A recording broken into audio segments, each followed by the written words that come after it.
आज हम लोग एक और बहुत बड़े मनोविद और बहुत बड़े मनोविज्ञानी जो अपने क्षेत्र में एक मील के पत्थर साबित हुए, उनकी चर्चा करेंगे। वो हैं श्रीमान सिगमंड फ्रायड। सिगमंड फ्रायड ने जिस सिद्धांत को दिया वो है मनोविश्लेषण का सिद्धांत। अब प्रश्न ये होता है कि मनोविश्लेषण का आशय क्या है।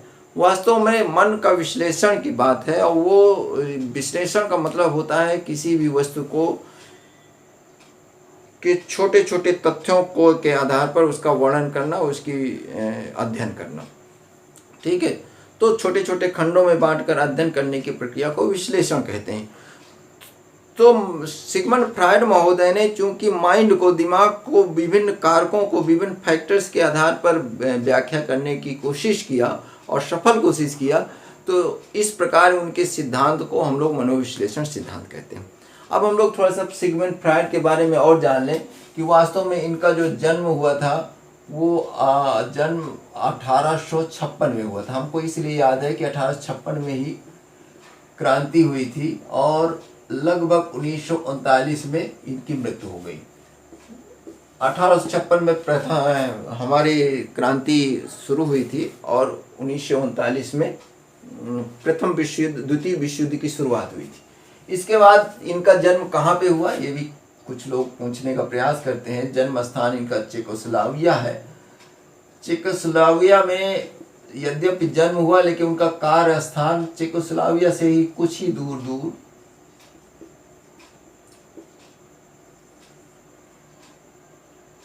यहाँ से कुछ वर्ष बाद वो वियना पहुंच गए। वियना जो कि ऑस्ट्रिया की राजधानी है,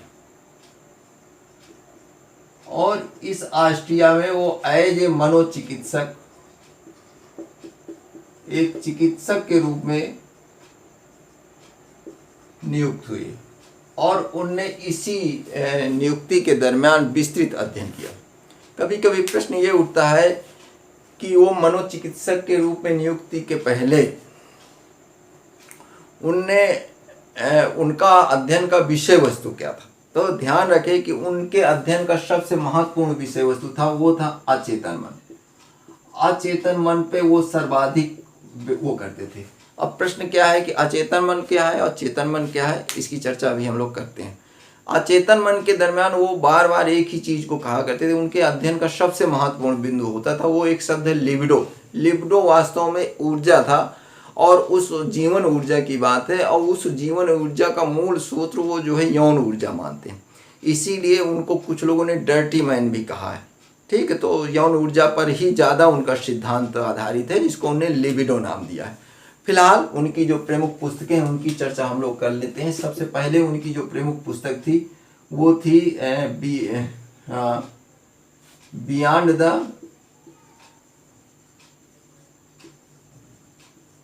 प्लेजर स्ट्रक्चर या प्लेजर प्रिंसिपल।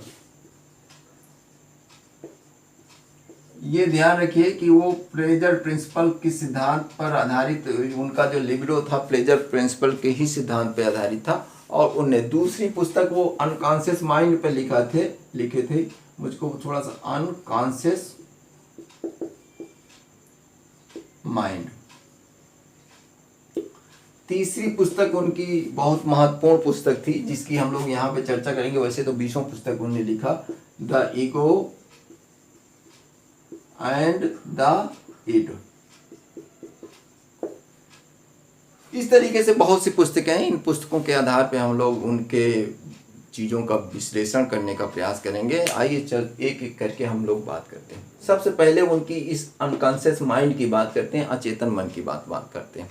वो एक मन को यानी माइंड को 3 भागों में बांटते हैं। वो कहते हैं कि किसी व्यक्ति का ये एक मस्तिष्क है। ये ध्यान रखिए, मस्तिष्क एक ही है। कुछ पुस्तकों में लिख दिया गया है कि वो 3 प्रकार के मन थे। 3 प्रकार का मन नहीं है, मन एक ही है। मन न भयो 10-20 ऊधो, मन न भयो 10-20, एक ही मन है। मन के रचना में 3 फैक्टर्स महत्वपूर्ण भूमिका निभाते हैं, उसी की वो चर्चा करते हैं। वो कहते हैं कि सबसे ऊपर का पोर्शन, जिसको उनने कहा ये चेतन मन है। चेतन मन की अंग्रेजी कॉन्शियस माइंड की बात करते हैं। कहते हैं कि चेतन मन, और उनने कहा कि उसके बाकी पोर्शन अचेतन मन है।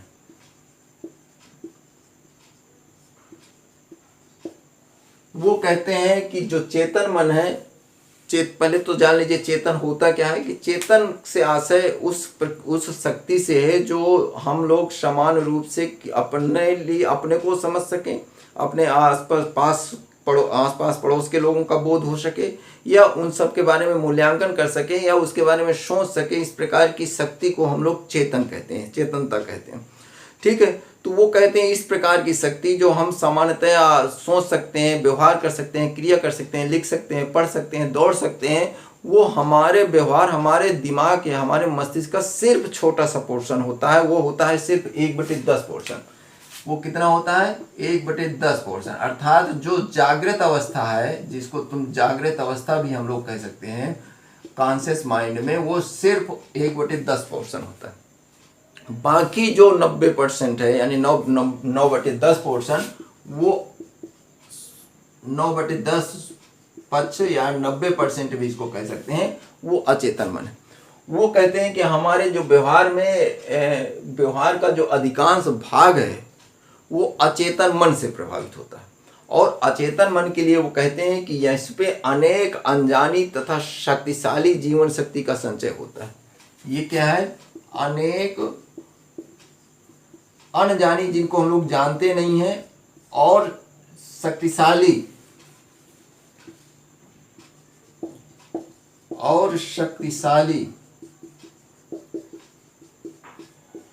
जीवन शक्ति का ये संचित स्रोत है।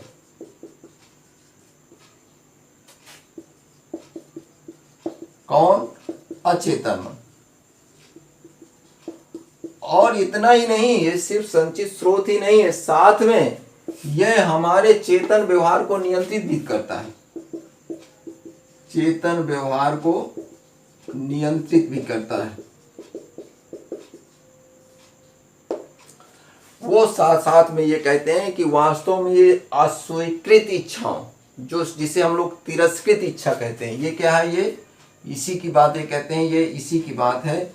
ये जो तिरस्कृत, चेतन मन द्वारा तिरस्कृत, जो तिरस्कृत इच्छाएं हैं या अवांछित इच्छाएं हैं, या समाज में हम लोग उसको पाए नहीं है, जो भी चेतन मन से संभव नहीं हो पाया है, वो हमारे अचेतन मन में हो जाती है। जैसे एक उदाहरण के माध्यम से करिए कि क्या कहते हैं, मान लीजिए मैं IAS बनना चाहता और मैं IAS नहीं बन पाया, तो वो मेरी दमित इच्छा के रूप में अचेतन में अवस्था में आ जाएगी। यद्यप मैं उसको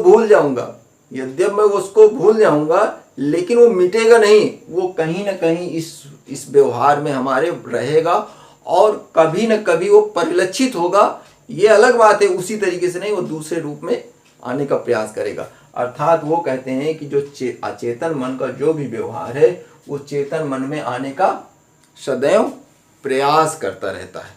यद्यपि वो जो आता है ना हम समझ पाते हैं, और ना हम स्वीकार ही कर पाते कि ये वो उस दमित इच्छा का या दबाई हुई इच्छा का परिणाम है, बल्कि वो दूसरे रूप में आता है, भेष बदल करके आता है।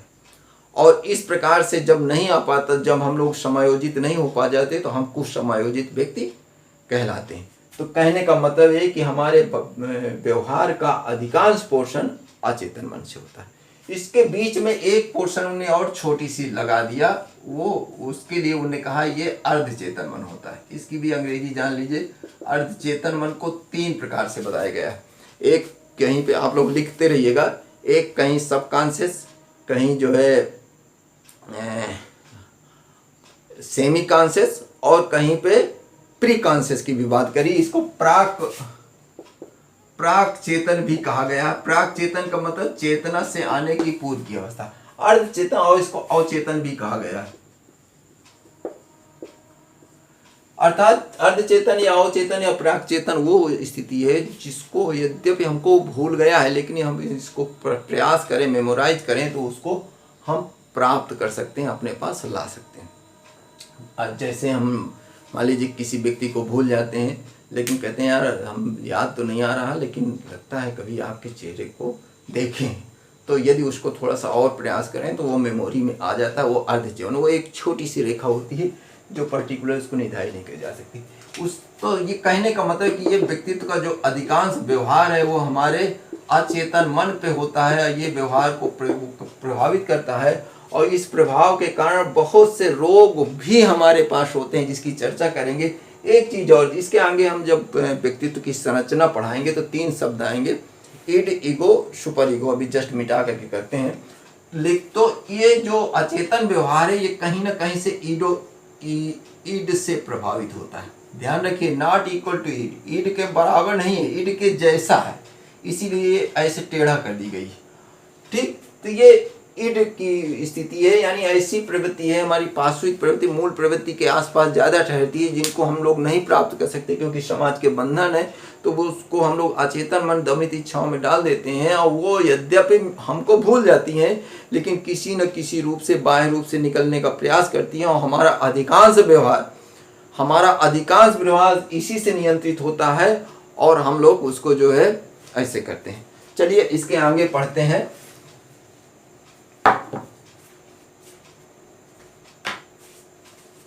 की बात करेंगे, व्यक्तित्व की संरचना क्या है और उसके बारे में सिगमंड फ्रायड ने क्या सिद्धांत दिया है। चलिए व्यक्तित्व की संरचना की बात करते हैं। व्यक्तित्व की संरचना के संदर्भ में फ्रायड महोदय ने कहा, जिसके लिए व्यक्तित्व के लिए उन्हें एक शब्द दिया सेल्फ, यानी आत्म। हम अपने आत्म सेल्फ के आधार पर कहा। उसने कहा कि सेल्फ की संरचना 3 तत्वों से हुई है। 3 प्रमुख उसके भाग हैं जो हमारे सेल्फ या हमारे व्यक्तित्व के निर्माण में महत्वपूर्ण भाग है। उसको एक ईड, दूसरा ईगो और तीसरा सुपर ईगो। ठीक है, ये जिसको हिंदी में ईड, दूसरे को अहम, तीसरे को परा अहम कहते हैं। अब तीनों को हम लोग एक समझने के लिए चित्र के माध्यम से समझते हैं। एक मान लीजिए ये चित्र है और ये मूल रूप से ईड है, इसके विपरीत भीतर ये ईगो है और इसके भीतर ये सुपर ईगो है। इसके लिए उन्होंने कहा ये ईड है, ईड। इसके लिए हिंदी भी ईड ही है, इसकी हिंदी सही नहीं मिल पाई अभी तक। दूसरा, इसके लिए इन्हें ईगो कहा, जिसको हिंदी में अहम कहा गया। तीसरा, इनके लिए उन्होंने सुपर ईगो कहा,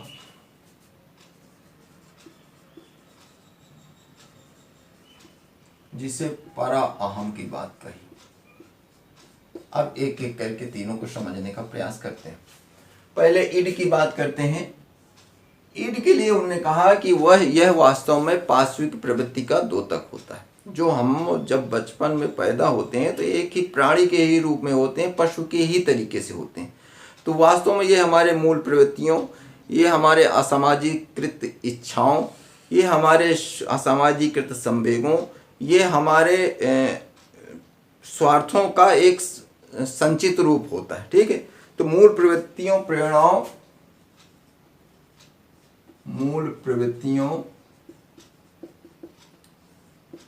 प्रेरणाओं, स्वार्थों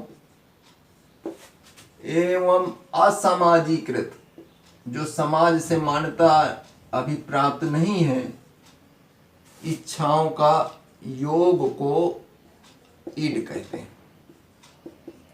ईड किसे कहते हैं? असामाजिकृत इच्छाओं, मूल प्रवृत्तियों, प्रेरणाओं एवं स्वार्थों के योग को ईड कहते हैं। इसके अलावा वो कहते हैं कि वास्तव में यह पार्श्विक प्रवृत्ति का द्योतक होता है और यह वैसे ही व्यवहार करता है जिस प्रकार एक पशु व्यवहार करता है और यह सुखवादी सिद्धांत पर आधारित होता है। यानी किसी भी हालत में हमको सुख, प्लेजर प्राप्त हो, इसके लिए उन्होंने कहा था प्लेजर प्रिंसिपल के आधार पर आधारित होता है। कहने का मतलब है कि ईड हमारे जब बच्चा पैदा होता है, शैशवावस्था में होता है, तो वो ईड की ही काल में होता है और उस प्रकार की स्थिति में उसको किसी भी हालत में माँ के दुख सुख से कोई लेना देना नहीं है। उसे दूध पीने की इच्छा है तो दूध पिएगा, पेशाब करने की इच्छा है तो इससे कोई मतलब नहीं है कि बिस्तर गीला होगा क्या होगा, वो पेशाब कर देगा। यानी वो पार्श्विक प्रवृत्ति है, मूल प्रवृत्ति है मानव की। इसलिए इसको जो नाम उन्होंने दिया, इसका नाम दिया यहाँ पे एनिमल कहा, एनिमल इनसाइड ह्यूमन, इसके लिए कहा जाता है। किसके लिए? ईड के लिए। इसके जस्ट विपरीत ईगो की बात है। ईगो को हम बाद में समझेंगे, हम पहले सुपर ईगो को समझ लेते हैं। सुपर ईगो क्या होता है कि जो समाज ने अभी तक हजारों साल से समाज जो विकसित हुआ है, तो वो समाज एक मापदंड निर्धारित कर लेता है कि क्या उचित है, क्या अनुचित है, क्या सही है, क्या गलत है, और उस मापदंड के अनुसार जो उस मापदंड से ऐसा व्यवहार करेगा तो उससे सही मान लिया जाता है, जो ऐसा करेगा उसे गलत मान लिया जाता है। उन मापदंडों को आदर्श कहते हैं, मूल्य कहते हैं।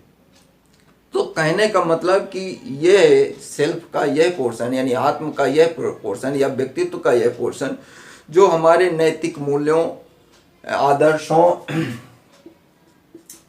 नैतिक मूल्यों, आदर्शों, समाज के स्वीकृत मूल्यों, समाज के स्वीकृत मूल्यों का योग होता है, उसको हम लोग सुपर ईगो कहते हैं। यानी ये ऐसी व्यवस्था होती है जो हम लोग समाज में आदर्श या एक स्टैंडर्ड ढूंढते हैं, और उस स्टैंडर्ड के अनुकूल जो व्यवस्था होती है उसको हम लोग हमारे व्यक्तित्व का सुपर ईगो का पोर्शन होता है। और ये उस नियम के नियमों के अनुसार चलने की प्रक्रिया होती है। अभी एक उदाहरण के माध्यम से समझाएंगे तो बहुत चीज़ें स्पष्ट हो जाएंगी।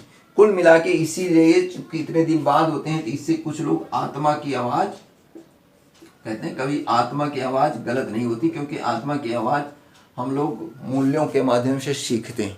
अंतरात्मा की आवाज़ भी इसको कहते हैं। इसीलिए इसको एक और शब्द दिया गया है यहाँ पे, God be inside the human, inside human, यानी आदर्श व्यक्ति, ह्यूमन का आदर्श पोर्शन, इनसाइड ह्यूमन। तो ये हो गया सुपर ईगो। ईगो, ईड और सुपर ईगो के बीच में, यानी पार्श्विक प्रवृत्ति और आदर्शी अवस्था, यानी आदर्श अवस्था मान भगवान ही समझ लीजिए, आदर्श भगवान ही होता है, गलतियां मानव से भी होती, बीच में मानव भी आता है। और उस यानी पशु और ईश्वर के बीच में एक जानवर, एक और व्यक्ति आता है, वो है मानव। तो हम अब उसकी चर्चा करते हैं। वास्तव में ये वास्तविकता पर आधारित होता है, वास्तविकता पर आधारित होता है। जो वास्तविकता पर आधारित प्रक्रिया है उसको ईगो या अहम बोलते हैं। इसके लिए उन्होंने और शब्द कहा कि यह ईड को परिस्थितियों के अनुसार नियंत्रित करता है। ठीक है, तो ये क्या है? ईड को नियंत्रित करता है कि भैया ऐसा पशुवत व्यवहार आप मत करिए। इस ईड को परिस्थितियों के अनुसार वो करता है। ये तार्किक होता है, तर्क पर आधारित होता है, तार्किक होता है। यानी यह काम तार्किक है कि नहीं है, ईड को भी संतुष्ट करना है, मूल प्रवृत्ति को भी संतुष्ट करना है, और समाज के मानकों को भी ध्यान रखना है। यानी इन दोनों के बीच पे नियंत्रण की स्थिति को हम लोग ईगो कहते हैं। ठीक है, तो इसको एक तरीके से और कह सकते हैं कि यह वास्तव में मन का नियंत्रण भी होता है और मूल प्रवृत्तियों पर भी नियंत्रण करता है। इसीलिए इसको कहते हैं मैन, हम लोग कहते हैं ना, मैन इनसाइड ह्यूमन।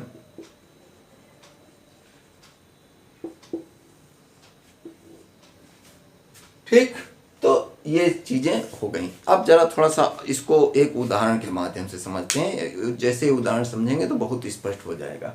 ईड पार्श्विक प्रवृत्ति, ईगो वास्तविकता पर आधारित, और सुपर ईगो आदर्शों पर आधारित है जो हम लोगों को नियंत्रित करता है। जैसे एक उदाहरण है कि किसी व्यक्ति को भूख लगी है, तीव्र भूख लगी है, और मिठाई की दुकान देख करके मिठाई खाने की इच्छा हो रही है। तो ये जो भूख है उसकी ईड है, जो मूल प्रवृत्ति है। ईड को शांत करने के लिए वो या तो जाएगा सीधे मिठाई खा लेगा, उसको इस चीज़ का भी ध्यान नहीं रखना है कि मुझे कोई मार सकता है, चोरी कर सकता है, इस चीज़ को ध्यान जब वो ईड की पोजीशन में होगा तो वो ध्यान आएगा ही नहीं। लेकिन ईगो है, क्योंकि वो ईगो की यदि पोजीशन में है यानी अहम के पोजीशन में है, तो वो इस चीज़ का ध्यान रखेगा कि क्या करना चाहिए मुझे। तो उसने कहा यदि आपको मिठाई खाना है तो या तो पैसा कमाया जाए, मेहनत किया जाए, प्रयास किया जाए, और यदि मौका मिले, परिस्थितियां अनुकूल हों, वो व्यक्ति हो, तो जा करके चोरी करके खा लिया जाए। यानी ईगो ईड को संतुष्ट करने के लिए एक विधि बना ढूंढता है जो वास्तविकता पर आधारित है। सुपर ईगो कहता है कि नहीं, चोरी करना अनुचित कार्य है, चोरी बेईमानी करना, लूट के खाना ये अनुचित कार्य है, इसलिए हम लोगों को नहीं खाना चाहिए। और इस प्रकार इन संघर्षों के पोजीशन में जो पोर्शन जीतता है व्यक्तित्व उसी से ज़्यादा प्रभावित होता है और व्यक्तित्व का पोर्शन वही होता है। ये ध्यान रखिए कि इस ईड और इस सुपर ईगो के बीच में, ये एक दूसरे के विरोधी पक्ष हैं, के बीच के जो संघर्षण की पोजीशन यही समाजीकरण है। समाजीकरण के लिए जो परिभाषा की अभी हम लोग जब पढ़ेंगे सोशल फाउंडेशन ऑफ एजुकेशन, तो उसमें समाजीकरण पढ़ेंगे, तो इनका समाजीकरण ऐसा ही है जो अन्य सिद्धांतकारों के समाजीकरण से डिफरेंस है। इसको एक और उदाहरण के माध्यम से आप समझ लें कि इसको एक घोड़े के रूप में तुलना किया गया है। एक घोड़ा है जो कहीं, एग्जाम्पल है ये, एग्जाम्पल, घोड़ा किसी भी दिशा में कहीं भी जाने के लिए स्वतंत्र है, जहां उसकी जैसी इच्छा हुई वो वहां पे जाने के लिए स्वतंत्र है। तो इसको कहा कि ये एक घुड़सवार है। क्या है ये? घुड़सवार है। उस घोड़े पे बैठा हुआ घुड़सवार है जो अपनी इच्छा अनुसार घोड़ा को नियंत्रित करता है और अपनी आवश्यकता के अनुसार घोड़े को जहां चाहता है ले जाता है और इस चीज को देखने का प्रयास करता है कि क्या उचित है। यानी तार्किक पक्ष, तार्किक रूप से नियंत्रण करता है इसको। ठीक है, वास्तविकता पर आधारित है। और इसी एग्जाम्पल को और आगे बढ़ाने की प्रयास करें तो इसके बाद आता है, ये है ट्रैफिक इंस्पेक्टर।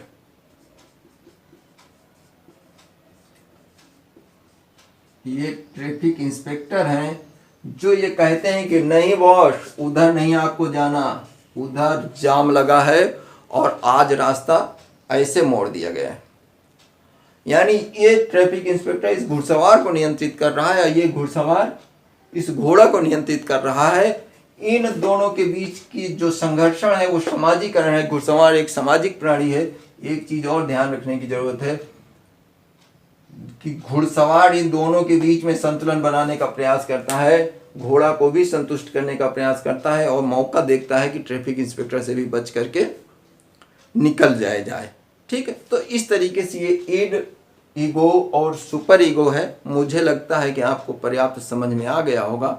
जब इसके प्रश्नोत्तर या वो सब किए जाएंगे तो इसको किए जाएंगे। अब जरा इसके बाद एक और पोर्शन इसी से संबंधित आती है।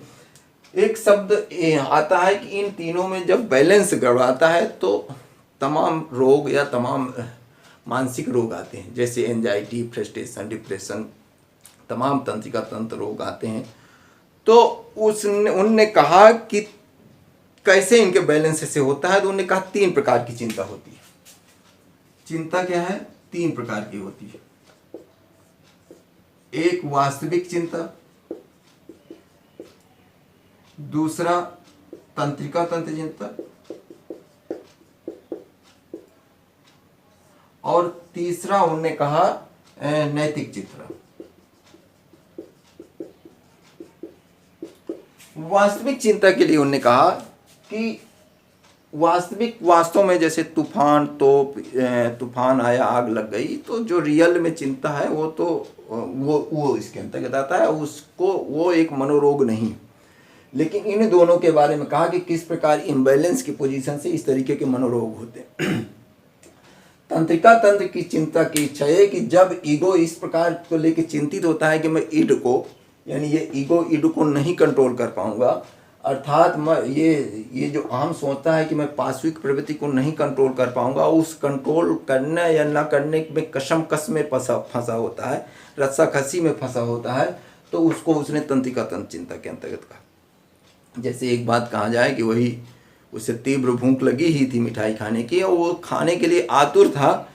इधर ईगो कह रहा था यार, मतलब कह रहा था नहीं खाना चाहिए, नहीं अभी पुलिस वाले आएंगे मारेंगे। तो अब वो यदि ईड़ तीव्रता से ऐसे कार्य करने के लिए प्रेरित कर रहा है, ईगो उसको कंट्रोल करने के प्रयास कर रहा है, उस कस में है और कंट्रोल नहीं हो पा रहा है, तो इस प्रकार के मानसिक रोग हो जाते हैं, उसे द्वंद्व कहते हैं।